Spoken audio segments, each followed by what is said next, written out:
할렐루야. 오늘부터 계시록. 오늘은 계시록 예고편 쫙 한번 계시록이 어떤 것인가를 훑겠습니다. 계시록의 핵심 구절은 1장 19절입니다. 읽어볼까요? 그러므로 네가 본 것과 지금 있는 일과 장차 될 일을 기록하라. 그러므로 네가 본 것과 지금 있는 일과 장차 될 일을 기록하라. 세 가지입니다. 너 본 것, 네가 본 것, 뭘 봤냐? 1장에서 봤어요. 1장에서. 계시록 1장에서 누가 봤을까요? 요한이. 누구를? 왕이신, 제사장이신, 영화롭게 된 예수 그리스도. 그분을 봅니다. 여러분 예수님 보고 싶으세요? 이야, 예수님이 키가 몇이었을까? 얼굴은 어떻게 생겼었을까? 이 땅에 계실 때 여러 가지 기대가 되고, 여러분 예수님 항상 그러한 마음을 가지고 신앙생활 하시기 바랍니다. 네. 그 두 번째, 지금 있는 일을 기록하라. 지금 있는 일은 2장 3장에서 그 당시 일곱 교회의 오늘날의 교회 영적 상황을 드러내는 그 일곱 교회 한 가지 교회에서의 그 모습들을 우리가 공부할 겁니다. 교회는 사도 시대부터 지금 주님 다시 오실 날 휴거할 때까지 우리가 속해 있는 이 교회 공동체뿐만 아니라 저와 여러분이 교회라고 그랬죠. 예언적으로 이 교회 역사를 2장 3장에서 묘사하고 있습니다. 그리고 장차 될 일 4장에서 이제 끝장까지, 여기서는 교회 휴거가 나오고 7년 대환란이 나오고 환란 전반부에 적 그리스도가 나타나고 유대인과 언약을 맺을 것이고, 그리고 열방에 임하는 무서운 심판이 있을 것이고, 입맞은 14만 4천 명의 유대인이 있을 것이고, 하나님께서 허락하신 두 증인이 마지막으로 복음을 전파할 것이고, 또 본토로 돌아온 이스라엘의 모습들을 공부할 것입니다. 그리고 그 6장 9장이고요. 그리고 환란 중반부의 10장 14장에서 적그리스도가 이제 자기의 언약을 파합니다. 그리고 성전이 이방인에게 점령되지요. 그리고 두 증인이 살해됩니다. 그러나 하나님의 기적으로 다시 살아나지요. 그리고 사단이 하늘에서 내던져집니다. 드디어 짐승이 자기의 본체를 드러내는 그런 시간. 그리고 환란의 후반부는 15장부터 19장인데요. 마지막 7 재앙이 있고 세상을 상징하는 바벨론 무너져 버리죠. 그리고 아마겟돈 전쟁과 예수 그리스도께서 이 땅에 오심으로 천년 왕국이 시작되고 20장 새하늘과 새 땅, 21장, 22장이 펼쳐집니다. 자, 이제 하나씩 한번 볼게요. 개괄적으로 보는 겁니다. 교회 휴거가 아무 예고 없이 나타날 것입니다.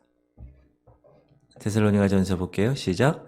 주께서 호령과 천사장의 소리와 하나님의 나팔 소리로 친히 하늘로부터 강림하시리니 그리스도 안에서 죽은 자들이 먼저 일어나고 그 후에 우리 살아남은 자들도 그들과 함께 구름 속으로 끌어올려 공중에서 주를 영접하게 하시리니 그리하여 우리가 항상 주와 함께 있으리라. 여러분, 이 공중 들림, 이 휴거, 이 랩처, 이 사건을 부정하는 사람도 있고 기대하지 않는 사람도 있지만 저와 여러분은 그날을 기대하고 사는 사람들입니다. 맞습니까? 오늘도 이 새벽을 깨우셨어요. 그래서 너무 감사합니다. 그런 동지들이 있어서 감사드립니다. 그리고 일단 휴거가 되면 불법의 비밀들이 급속히 증가하게 될 것입니다. 적그리스도가 출현하게 됩니다. 시작. 그때 불법한 자가 나타나리니 주 예수께서 그 입의 기운으로 그를 죽이시고 강림하여 나타나심으로 패하시리라. 악한 자의 나타남은 사단의 활동을 따라 모든 능력과 표적과 거짓 기적과 불의의 모든 속임으로 멸망하는 자들에게 있으리니 이는 그들이 진리의 사랑을 받지 아니하여 구원함을 받지 못함이라.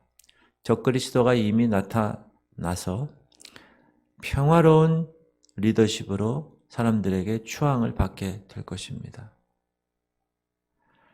이 세상에 그는 단일 정부를 세우려고 할 것입니다. 그리고 모든 세계의 사람들을 다 자기 통치하에 둘 것입니다. 그 수단이 지금 우리가 계속 이야기한 4차 산업혁명에 의한 여러 가지 과학적인 시스템에 의해서 그는 모든 사람을 손아귀에 넣을 것입니다. 아직은 적그리스도가 세계 지도자로 부상하진 않았지만 또한 그의 사단적인 특성은 나타나지 않았지만 곧 이루어질 것입니다. 그리고 그는 이스라엘이라는 나라와 약속을 맺을 것입니다. 이스라엘은 그 본토 지금 팔레스틴 그 지역엔 안전하긴 하겠지만 위협을 항상 당하고 있습니다. 그렇죠? 지금 하마스 위에부터 시리아 그쪽부터 위협당하고 있고 여러 가지. 그러나 이제 성경에는 애굽 남방의 왕과 북방의 왕, 여기서 성경학자들은 북방의 왕을 러시아라고 이야기하는데 위협당하게 될 것입니다. 그 위협에서 적그리스도가 평화의 사도로 나타날 것입니다. 그래서 그들과 내가 지켜줄게. 평화의 조약을 체결할 것입니다. 보호해줄 거야. 이렇게. 다니엘서에 보면 시작 62일 후에 기름 부음을 받은 자가 끊어져 없어질 것이며 이제 예수 그리스도의 그 상황은 다 끝났고 장차 한 왕의 백성이 와서 그 성읍과 성소를 무너뜨리려니와 그의 마지막은 홍수에 휩쓸림 같을 것이며 또 끝까지 전쟁이 있으리니 황폐할 것이 작정되었느니라. 27절 그가 장차 많은 사람들과 더불어 한 이레 동안의 언약을 굳게 맺고 그 이레의 절반에 제사와 예물을 금지할 것이며 또 포악하여 가증한 것이 날개를 의지하여 설 것이며 또 이미 정한 종말까지 진노가 황폐하게 하는 자에게 쏟아지리라 하였느니라 하니라. 이 언약을 우리는 야곱의 환란의 때 7년 대 환란이라고 부르는 7년의 시기를 이야기합니다.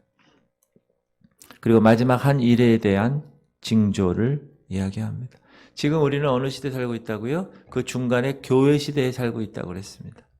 그 교회 시대는 언제 끝날지 모르는 겁니다. 그 교회 시대는 이제 예수 그리스도 그분으로 또 적그리스도와 그 모든 계시록에 나타난 그 일을 통하여서 이루어질 것입니다. 적그리스도는 휴거가 일어나기 전에 미국이든 혹은 유럽이든 유나이티드 네이션, 유엔이든 어느 조직체에서인지 모르지만 강력한 지도력을 발휘할 것입니다. 그리고 그의 이름이 모든 사람들을 다 알게 될 것이고 모든 사람이 그를 추앙하게 될 것입니다. 왜냐하면 그 뒤에는 영향력 있는 사단의 영이 잡고 있기 때문에 그렇습니다. 하나님은 이제 세상의 심판을 내리십니다. 계시록 6장 9장에 나오는 그 나팔 재앙들, 인재앙들. 이때 하나님은 그의 메시지를 유대인에게 전하시기 위해서 두 증인을 세우십니다. 계시록에 나오는 11장에 나오는데 아마도 모세와 엘리야라고 이야기를 합니다. 우리가 어제도 읽었는데요. 시작. 내가 나의 두 증인에게 권세를 주리니 그들이 굵은 베옷을 입고 1260일을 예언하리라.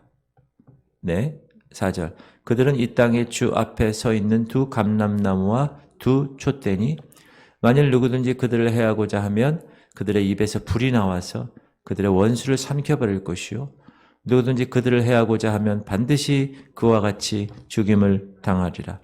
그들이 권능을 가지고 하늘을 닫아 그 예언을 하는 날 동안 비가 오지 못하게 하고 또 권능을 가지고 물을 피로 변하게 하고 아무 때든지 원하는 대로 여러 가지 재앙으로 땅을 치리로다. 이게 두 증인이 주님께 권세를 받고 이 땅에서 1260일을 예언하면서 사역을 감당하는 모습입니다. 1260일 3년 반 동안 이 두 사람은 하나님의 은혜로 보호를 받을 것입니다. 환란기 전반기에. 그러나 환란 중반기에 가면 적 그리스도라는 존재에게 이 두 증인은 살해를 당할 것입니다. 그러나 그 두 증인의 사역으로 인하여 유대인 14만 4천 명이 예수 그리스도에게 인도될 것입니다. 그리고 입맞고 보호받은 그 종들, 그 14만 4천 명의 종들의 사역으로 수많은 사람들이 예수 그리스도께로 인도될 것입니다. 그리고 몇 가지의 전쟁이 일어날 텐데 이 곡과의 전쟁, 여러분 곡과의 전쟁은 요 앞에 있고요. 저 뒤에 곡과 마곡의 전쟁이 또 있습니다. 혼동하시면 안 되고 이제 몇몇 세력권이 등장하게 될 것입니다. 적그리스도 그 짐승을 우두머리로 하는 어떤 연맹국, 유럽 연맹국일 수도 있고 새로운 연맹국일 수도 있습니다. 그리고 그들과 남방의 애굽과 북방의 러시아와 그들 사이에 사로잡힌 이스라엘과 중국을 포함한 동방의 왕들과 애굽과 러시아가 팔레스틴을 침략하게 됩니다. 다니엘서 보면 시작 마지막 때 남방 왕이 그와 힘을 겨룰 것이니 북방 왕이 병거와 마병과 많은 배로 회오리 바람처럼 그에게로 마주와서 그 여러 나라에 침공하여 물이 넘침같이 지나갈 것이요. 이것이 곡의 전쟁입니다. 에스겔서 38장에 나오는데요. 우리는 이제 이런 전쟁에서 다른 나라들이 그 움직임을 저지하는 것을 보게 될 것입니다. 지금도 우크라이나와 러시아 전쟁 중에 모여서 생각하고 어떻게 할 건가 계획하는 단체가 있죠. UN. 그런 식으로 국제연합이 활동을 할 것입니다. 그러나 아무런 성과도 거두지 못할 것입니다. 짐승은 이제 약속을 지키기 위해서 싸우기 위해서 팔레스틴으로 가게 되고 그러나 하나님은 이스라엘의 산들에서 러시아를 패배시키실 것입니다. 에스겔 39장 보면 시작 그러므로 인자야 너는 곡에게 예언하여 이 곡은 두발 왕 이름입니다. 곡에게 예언하여 이르기를 주 여호와께서 이같이 말씀하시되 로스와 메섹과 두발 왕 고가 내가 너를 대적하 여기서 로스는 러시아입니다. 로스 러시아. 메섹도 러시아 지방이고 두발은 갑바도기아 지방입니다. 터키 지금 현재 터키 지역이죠. 2절 너를 돌이켜서 이끌고 북쪽 끝에서부터 나와서 이스라엘 산 위에 이르러 네 활을 쳐서 네 왼손에서 떨어뜨리고 네 화살을 네 오른손에서 떨어뜨리리니 너와 네 모든 무리와 너와 함께 있는 백성이 다 이스라엘 산 위에 엎드려지리라. 내가 너를 각종 사나운 새와 들짐승에게 넘겨 먹게 하리니 네가 빈들에 엎드러지리라. 이는 내가 말하였음이니라 주 여호와의 말씀이니라. 그리고 7년 환란기 중반에 오면 이제 적그리스도는 자기 정체를 드러내고 이스라엘과 맺은 언약을 깨뜨립니다. 그리고 제3성전에서 자기가 세운 그 성전 안에서 자기를 하나님이라고 그렇게 내세웁니다. 시작. 그는 대적하는 자라 신이라고 불리는 모든 것과 숭배함을 받는 것에 대항하여 그 위에 자기를 높이고 하나님의 성전에 앉아 자기를 하나님이라고 내세우느니라. 이 사건이 계시록 10장에서 14장에 나오는 내용이고요. 짐승은 적그리스도는 두 증인을 죽이고서 그 죽은 시체들을 공개합니다. 아마 CNN 헤드라인 뉴스에도 나올 것이고 전 세계 사람들이 다 인터넷을 통하여 알게 될 것입니다. 그러나 3일 후에 이 두 증인은 다시 살아납니다. 그리고 하늘로 올리워집니다. 이제 적그리스도 짐승은 가던 길을 선회해서 러시아와 함께 전 세계 독재를 시작할 것입니다. 세상으로 하여금 그에게 순종하게 할 것입니다. 예배하게 할 것입니다. 짐승의 표를 줄 것입니다. 그 표를 받지 못하는 사람은 매매할 수도 없고 살아갈 수가 없게 될 것입니다. 많은 성도들이 그들의 믿음으로 인해 죽임을 당하게 될 것입니다. 그리고 이제 동방 왕들이 제휴하고 나타나서 적그리스도 통치에 도전하게 될 것입니다. 다니엘서에 보면 그러나 동북에서부터 소문이 이르러 그를 번민하게 하므로 그가 분노하여 나가서 많은 무리를 다 죽이며 멸망시키고자 할 것이요. 환란의 후반부 동안에 열방의 이동이 세계적으로 크게 있을 것입니다. 아마겟돈 전쟁이 시작되고 환란 후반기 기간 동안에 적그리스도와 함께 대항하며 싸우게 될 것입니다. 그 군대가 2만만입니다. 2만 곱하기 만, 2억 명이 될 것입니다. 시작. 마병대의 수는 2만만이니 내가 그들의 수를 들었노라. 2만 곱하기 만입니다. 그들과 그의 군대들은 무기토 대평원에서 접전하게 될 것입니다. 읽어볼게요. 또 여섯째 천사가 그 대접을 큰 강 유브라데에 쏟음에 강물이 말라서 동방에서 오는 왕들의 길이 예비되었더라. 또 내가 봄에 개구리 같은 새 더러운 영이 용의 입과 짐승의 입과 거짓 선지자의 새 입에 나옵니다. 용과 짐승과 거짓 선지자. 이게 사단의 삼위일체입니다. 그들은 귀신의 영이라. 이적을 행하여 온 천하 왕들에게 가서 하나님 곧 전능하신 이의 큰 날에 있을 전쟁을 위하여 그들을 모으더라. 보라 내가 도둑같이 오리니 누구든지 깨어 자기 옷을 지켜 벌거벗고 다니지 아니하며 자기의 부끄러움을 보이지 아니하는 자는 복이 있도다. 새 영이 히브리어로 아마겟돈이라 하는 곳으로 왕들을 모으더라. 그리고 그때 예수 그리스도의 징조가 나타난다. 마태복음 24장 보면 시작. 그때 인자의 징조가 하늘에서 보이겠고 그때 땅의 모든 족속들이 통곡하며 그들의 인자가 구름을 타고 능력과 큰 영광으로 오는 것을 보리라. 이제 열방들은 그를 위해서 대항하게 되고 싸우게 됩니다. 그리고 서로 간에는 싸우지 않기로 결정합니다. 스가랴서에 보면 시작. 여호와의 날이 이르리라. 그날에 네 재물이 약탈되어 네 가운데서 나누이리라.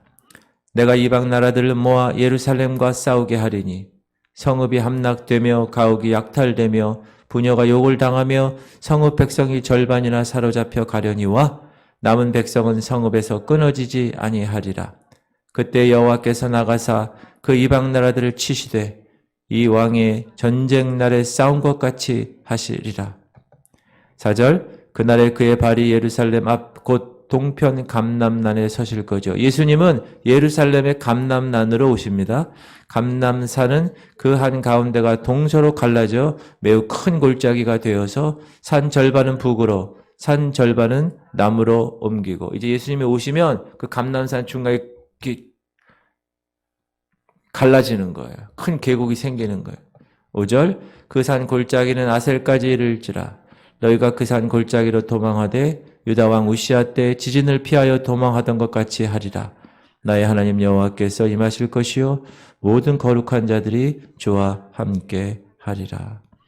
예수 그리스도께서 능력 중에 다시 오셔서 이제 짐승과 그 동맹군들을 무찌르시고 그들을 심판하실 것입니다.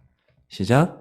그가 장막 궁전을 바다와 영화롭고 거룩한 산 사이에 세울 것이나 그의 종말이 이르리니 도와줄 자가 없으리라.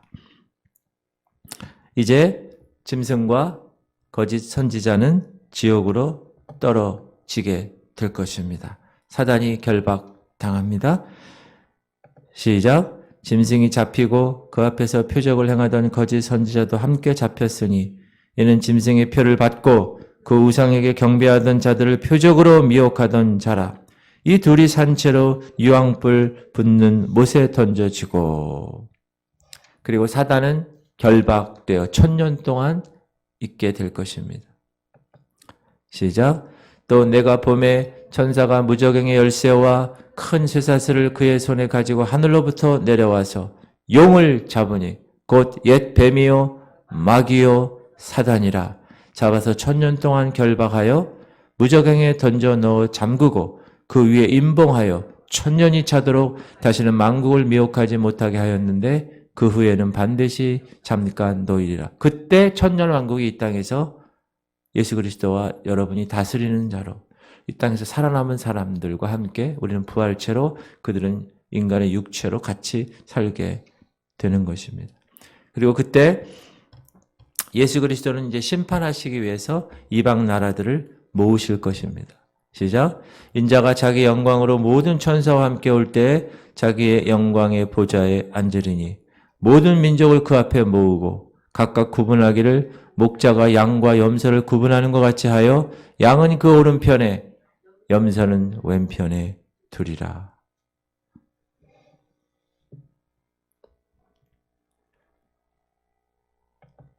그리고 예수 그리스도는 예루살렘을 중심으로 하여서 그의 왕국을 세우십니다. 그리고 1000년 동안 그 왕국을 다스리십니다. 드디어 구약에서 약속된 그 왕국이 성취되는 것. 어린아이가 사자와 함께 뛰놀며. 1000년 왕국이 끝나면 사단은 얼마간 풀려나게 될 것이고 예수 그리스도께서 대한 마지막 반역으로 사단이 이제 최후의 부르짖음을 할 것이에요. 그러나 사단은 결국 패배하게 되고 지옥으로 던져지게 될 것입니다. 7절.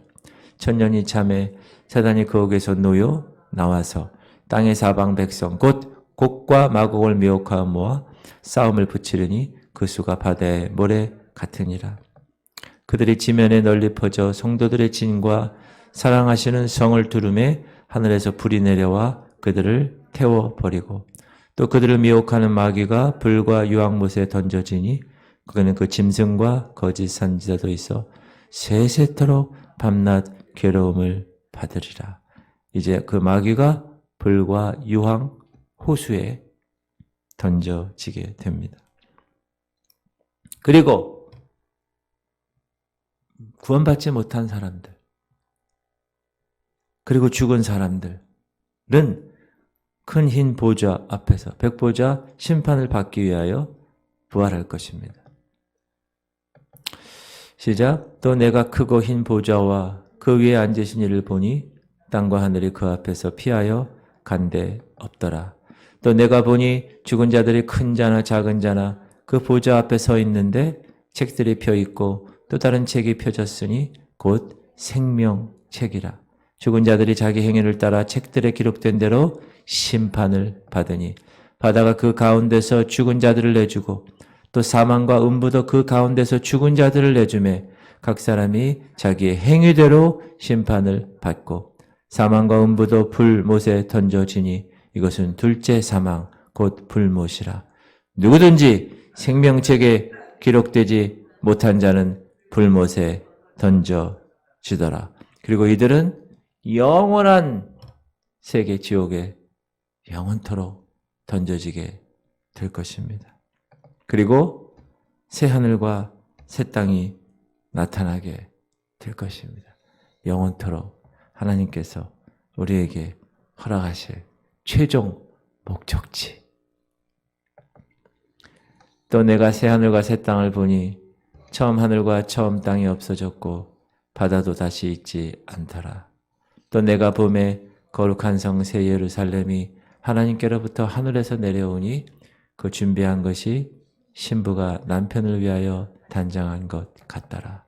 내가 들으니 보좌에서 큰 음성이 나서 이르되 보라 하나님의 장막이 사람들과 함께 있음에 하나님이 그들과 함께 계시리니 그들은 하나님의 백성이 되고 하나님은 친히 그들과 함께 계셔서 모든 눈물을 그 눈에서 닦아주시니 다시는 사망이 없고 애통하는 것이나 곡하는 것이나 아픈 것이 다시 있지 아니하리니 처음 것들은 다 지나갔음이러라. 보좌에 앉으시니가 이르시되 보라 내가 만물을 새롭게 하노라 하시고 또 이르시되 이 말은 신실하고 참되니 기록하라 하시고 또 내게 말씀하시되 이르었도다. 난 알파와 오메가요 처음과 마지막이라. 내가 생명수 샘물을 목마른 자에게 값없이 주리니 이기는 자는 이것들을 상속으로 받으리라. 나는 그의 하나님이 되고 그는 내 아들이 되리라. 그러나 두려워하는 자들과 믿지 아니하는 자들과 흉악한 자들과 살인자들과 음행하는 자들과 점술가들과 우상숭배자들과 거짓말하는 모든 자들은 불과 유황으로 타는 못에 던져지리니 이것이 둘째 사망이라. 하나님의 시간표에서 현재 교회에 가장 필요한 말씀은 요한계시록입니다. 그런데 사단이 이 책에 대한 잘못된 인식을 심어 놓았습니다. 그동안 시한부 종말론을 통하여서 사람들로 하여금 양치는 소년이 되게 했습니다. 그럼에도 불구하고 지금의 시간표는 말세에서도 끝의 시점입니다. 지금 이 시대야말로 계시록을 봐야 할 때입니다. 그런데 악한 사단의 계계로 인하여서 계시록에 대한 이미지를 잘못 그려놓았습니다. 마치 요한계시록을 보면 큰일 나는 것처럼 요한계시록을 이해하기 힘쓰는 것이 잘못된 일처럼 인식하게 만들어 놓았습니다. 하지만 말세의 성도들인 저와 여러분에게 있어서 우리는 이 책을 이해하기 위해서 노력해야 합니다. 왜냐하면 아직 우리에게 일어나지 않은 유일한 성경의 일들이 이곳에 기록되어 있기 때문에 그렇습니다. 주님이 다시 오시는 부분이기 때문에 그렇습니다. 지금 우리는 마지막 때가 오고 있음을 모두 느끼고 있습니다. 세상에서 먼저 말하고 있습니다. 4차 산업혁명으로 인해서 인간의 뇌에 칩을 박는 시대가 되었습니다. 작년에 원숭이가 뇌에 칩에 박은 그 원숭이가 상상만으로, 생각만으로 비디오 게임을 하는 실험이 성공을 했습니다. 생각만으로 하는 거예요.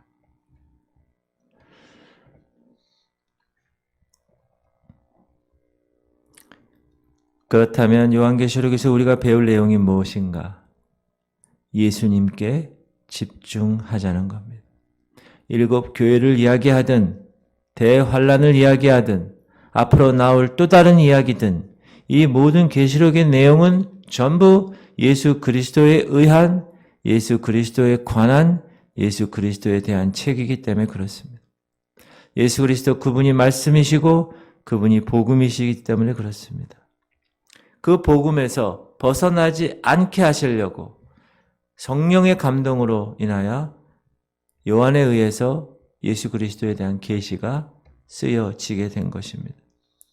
이 복음을 우리가 알고 그래서 실제 그 안대로 보면서 이 세상을 살아나가게끔 하시는 분이 성령이십니다. 성령은 예수 그리스도를 증거하시는 분이시고 우리는 그 성령 안에서 예수 그리스도를 우리의 삶으로 증거해야 될 성도입니다.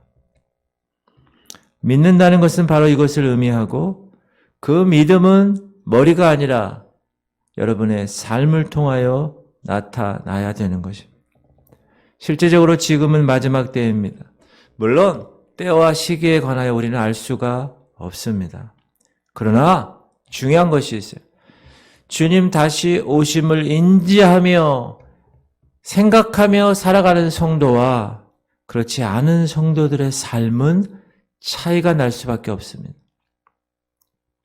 여러분 암에 걸렸어요? 몇 개월까지밖에 살지 못합니다. 병원 의사가 얘기했어요. 암에 걸려 시한부 인생을 사는 사람은 그 뒤의 삶을 어떻게 삽니까? 결코 헛되이 쓰지 않습니다. 주위 사람들과 화해하고 조금이라도 더 가치 있는 삶을 살기 위해서 살아가는 시간들이 이루어질 것입니다. 그렇게 애를 씁니다. 마찬가지로 우리가 마지막 때를 알고 인지하고 조금 있으면 주님이 오실 것이라고 생각하고 산다면 우리의 시간을 헛되이 쓰지 않을 것입니다. 주님이 명령하신 바를 행할 것입니다. 그리고 거룩함 가운데 그분을 기다리며 살아가게 될 것입니다. 할렐루야. 또한 이 요한계시록은 하나님의 선물입니다. 왜냐하면 세상은 지금 마지막을 향해 달려가고 있는데 그 마지막에 관한 것들을 우리에게 하나님이 미리 알려주셨기 때문입니다. 그래서 준비하라고 하신 거예요. 마지막에 이루어질 일들을 이미 우리에게 이야기해 주셨어요. 친절하게. 그러면 우리는 하나님의 그 마지막 선물인 이 계시록의 말씀을 읽고 알고 준비하여 하나님의 귀한 일들을 우리를 통하여 마감할 수 있도록 하나님이 하셨다는 거예요. 그런 의미에서 이 책은 하나님의 선물입니다. 할렐루야.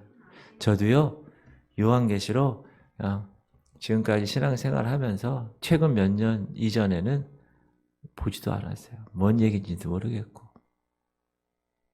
그러나 이제 하나님이 때가 되셔서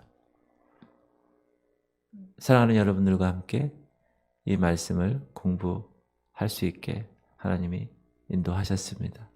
이제 월요일부터 하나하나 우리가 공부할 터인데 여러분께서 마지막 때가 가까운 줄을 이제 인지하셨다면 거기에 합당한 삶을 살아나갈 수 있기를 주의 이름으로 축원합니다. 우리 통성으로 기도합시다.